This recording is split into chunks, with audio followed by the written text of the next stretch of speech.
You're listening to The Humans We Are with Carola, episode number 29.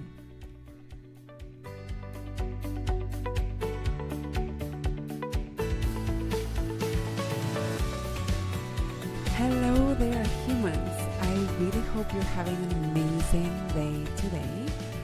But let's not assume, so please take a moment now and turn your attention inward and notice what you notice. Is there any emotion or sensation present right now? You don't need to judge what you find, but just be aware. Is there anything that your physiology is trying to tell you? Maybe you need to go to the bathroom or take a sip of water or eat something, or maybe you need to sigh or yawn. Sometimes we are just holding our breath and breathing really shallowly. Sometimes we're just holding tension in our jaw. Just notice if there's any stress or anxiety. Just notice it as a pattern of energy in and around your body that you don't need to solve for. You just need to notice it for now. That's it. That's what being a human feels like for you right at this time. When I coach my clients, I always start the session with this check-in because so many of us are very disconnected from our physiology. We are not used to notice what's going on. We are not very present or embodied, and it just takes a moment to acknowledge this human body that you are. If you're new to the show, first of all, welcome. You are in the right place if you want to start relating to yourself in a more loving, kind, and productive way so that you can get what you want in life, whether it's personal, professional, or both, with and for the whole of you and without burning yourself out. And if you're not new, welcome to another episode to The Humans We Are. I want to briefly mention that you can get a hold of me on my website, carolafortes.com, or via email, carola@carolafortes.com, or on Instagram, @fortescarola. So, a client asked me this question recently, and I've heard this before many times, but I had never done an episode about it. So, here we go. She said, so I am learning so much about my emotions and my mind, and all these tools have been so helpful for me so far. And my husband, he's so stressed, and I want to share with him what I'm learning because I know he needs to do some things differently, and he really needs these tools to feel better. So how do I tell him? I don't want him to think that I am judging or criticizing him. So how do I get him to listen and do these things? So let me ask you first, have you thought something like that? And instead of your husband, it could be your mom, your child, your best friend, your sister, your boss, your mother-in-law. I have been there myself. I've gifted books, sent podcasts, YouTube videos, Instagram posts, and I've also told people that I love, that I think they're doing things wrong and what they should do differently, and all for their sake, of course. So let me first say that if you've been in the same boat, I know your heart is in a good place. You want that other person to feel better, to suffer less. You are starting to see how sometimes we all create our own suffering, and you can't wait to tell everyone what you are learning and how they are creating their own suffering too. If you have proactively tried to help already, and I am guessing that some of you may have, you know by now that it doesn't go over well most of the times. And if you haven't, it's really not hard to imagine how it's not really likely to be well received. even further, many of us have also been on the receiving end of such a conversation, right? And if you're not open for that kind of feedback in that moment, you know that it doesn't feel good.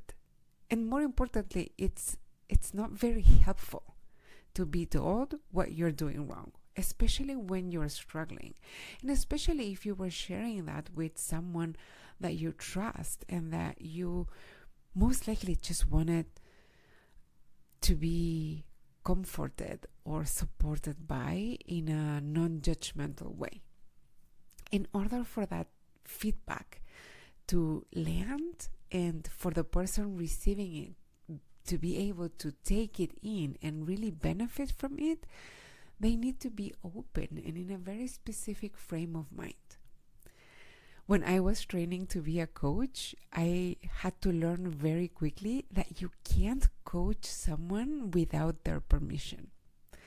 And I know it can be very frustrating to witness someone that you love that maybe they can't say no and they are overcommitted at work, and they were already overcommitted to begin with. And maybe they are not prioritizing their self-care, or they are staying in an unfulfilling relationship. Whatever other way that they are creating or allowing more suffering for themselves, as you know, humans tend to do. Or at least from your perspective, it looks like if only they did X or they didn't do Y, everything would be much easier for them. And sometimes also for you. So the first thing that I want to invite you to consider is this. And let's take my client's example, where she was asking about how she could influence her husband to help him with the tools and the awareness she had been growing through this work, so that he didn't feel so stressed and so he would ultimately suffer less. For you, it could be your mom, your child, your friend, etc. So I asked my client, why do you want him to be less stressed? Why do you want this person to suffer less? And at first, it can sound like a weird question, right?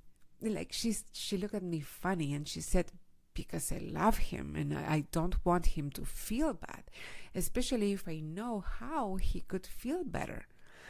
And I've been there so many times. You know, if you're a mom, this is so important to really understand.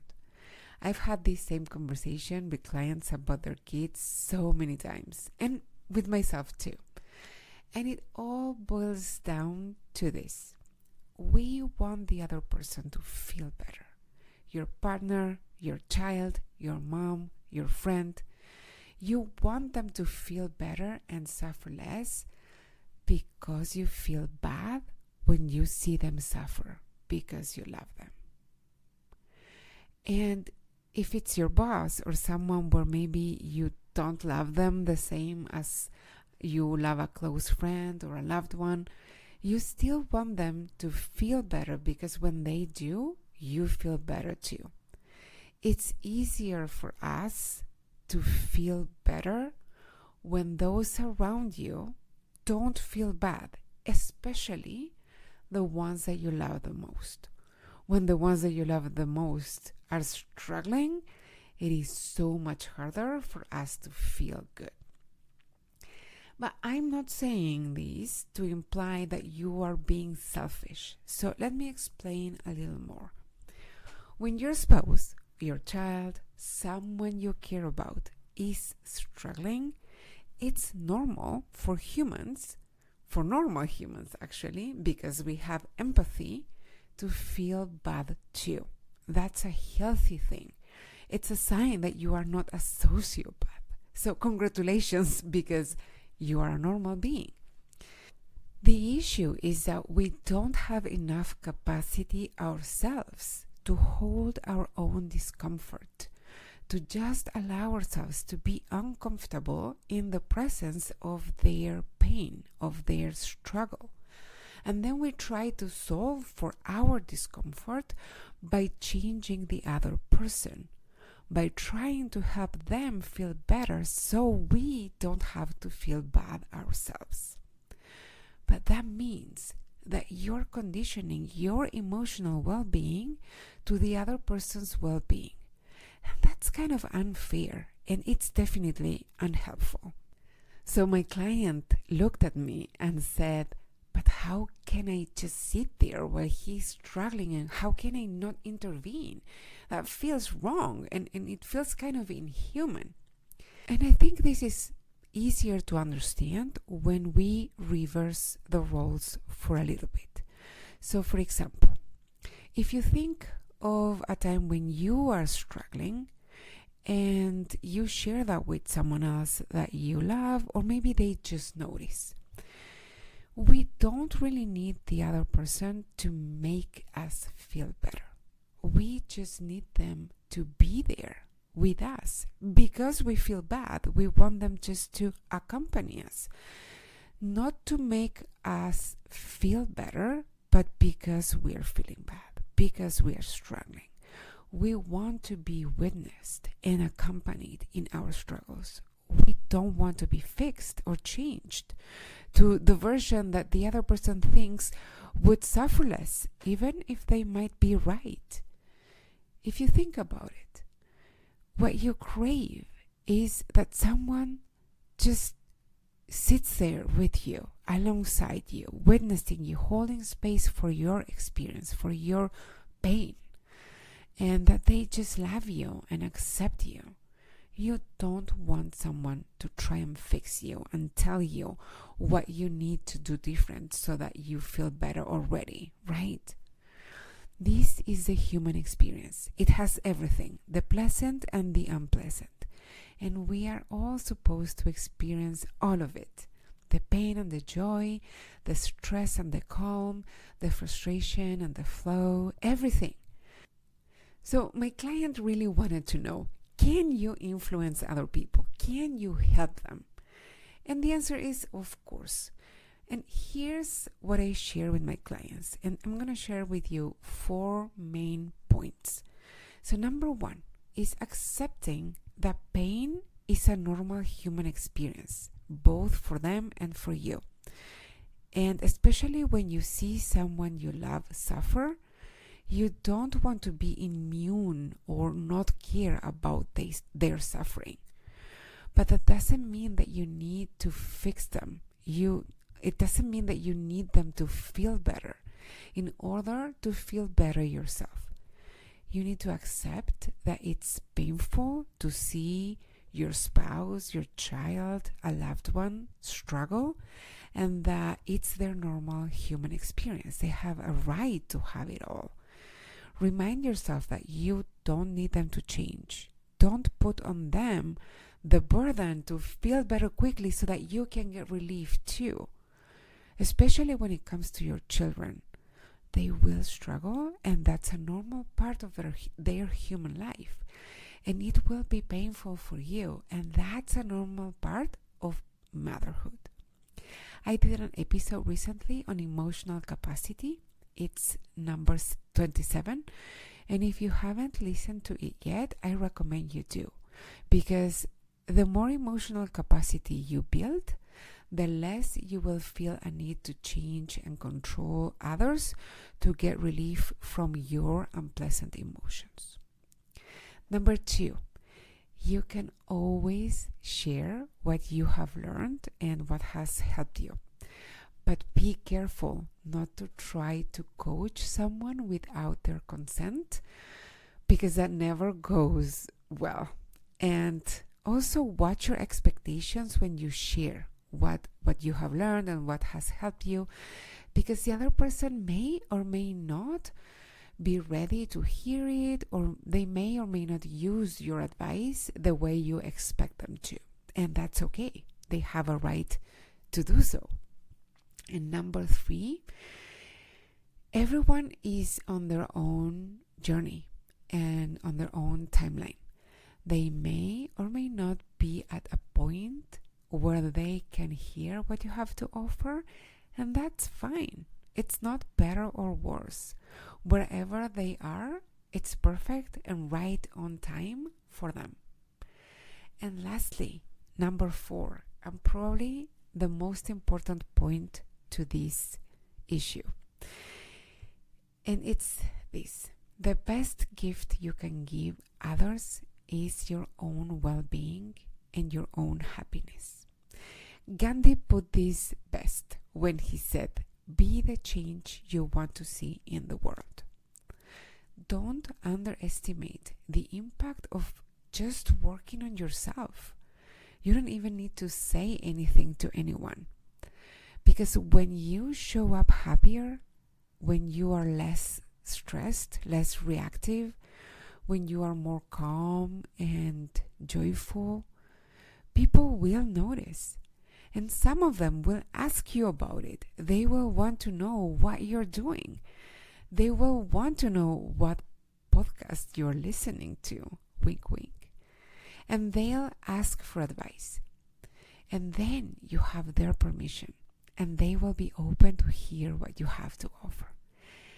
And when it comes to your kids, they're learning to be humans by imitating you. They do as you do and be as you be, not as you say.